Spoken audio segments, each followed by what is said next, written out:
সময় ঘুরে যায়, রূপ বদলায়, তবুও মনে থাকে নদীর জল কাঁদে পানাম পুলঘাটার পাড়ে। সকলকে স্বাগত জানাচ্ছি মুন্সিগঞ্জের পানাম পুলঘাটার পাড় থেকে। সঙ্গে রয়েছে আমি আসিফ বাঁধন। আজ আমরা কিন্তু আপনাদের দেখাবো একটি ঐতিহাসিক স্থান। প্রাচীন শ্রী বিক্রমপুর মহানগরে সীমানা পরিখা মীরকাদিম খালের ওপর এই সেতুটি অবস্থিত। মুন্সিগঞ্জ সদর উপজেলার রামপাল ইউনিয়নের পানাম এবং টঙ্গিবাড়ি উপজেলার আব্দুল্লাপুর ইউনিয়নে পোলঘাটা নামক দুটি গ্রাম রয়েছে। এই দুই গ্রামের সীমান্তে সেতুটির অবস্থান হওয়ায় এটি পানাম পুলঘাটা সেতু নামে অধিক পরিচিত।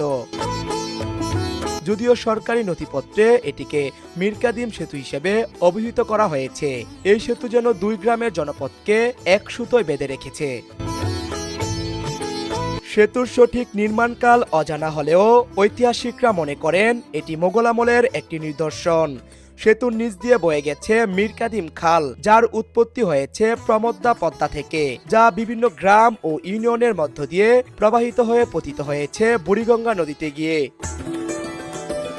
প্রায় 52 মিটার দৈর্ঘ্য এই ধনুকাকৃতির সেতুটি নির্মিত হয়েছে ইট ও সুরকির সমন্বয়ে।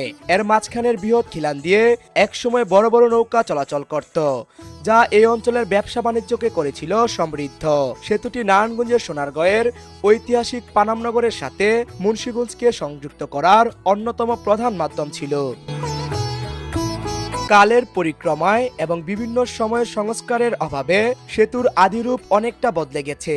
বর্তমান সময়ে এটি বাংলাদেশ প্রত্নতত্ত্ব অধিদপ্তরের সংরক্ষিত পুরাকীর্তি। ভিডিওটি ভালো লাগলে শেয়ার করে অন্যদের দেখার সুযোগ করে দিবেন। আর আপনারা কে কোন জায়গা থেকে এবং কোন দেশ থেকে এই ভিডিওটি দেখছেন অবশ্যই কমেন্ট করে জানাবেন।